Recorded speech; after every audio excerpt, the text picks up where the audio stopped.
కేంద్ర ప్రభుత్వం కార్మికులను గుర్తించుకుంటే ఉద్యమాలు తప్పవని ఏఐటీయూసీ రాష్ట్ర కార్యదర్శి విలాస్ అన్నారు.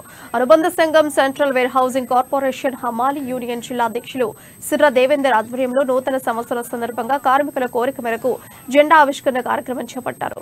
సిడబ్ల్యూసీ హమాలీలు చాలా సంవత్సరాల నుండి కేంద్ర ప్రభుత్వం పరిధిలో పనిచేస్తున్నారని విలాస్ అన్నారు. కార్మికులకు సంక్షేమ బోర్డు ఏర్పాటు చేసి పీఎఫ్ ఈఎస్ఐ సౌకర్యం కల్పించాలని డిమాండ్ చేశారు. ఎగుమతి దిగుమతి ఛార్జీలు పెంచి కార్మికుల పిల్లల విద్యకు సహకారాన్ని అందించి కార్మికులకు ఉద్యోగ భద్రత కల్పించాలని కోరారు.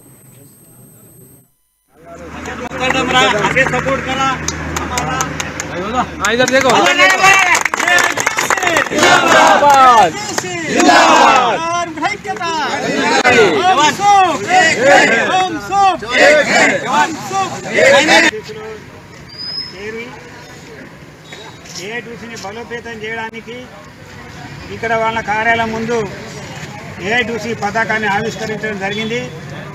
ముఖ్యంగా పతాక ఆవిష్కరణ జరిగిందంటే పోరాటం మొదలైనట్టే.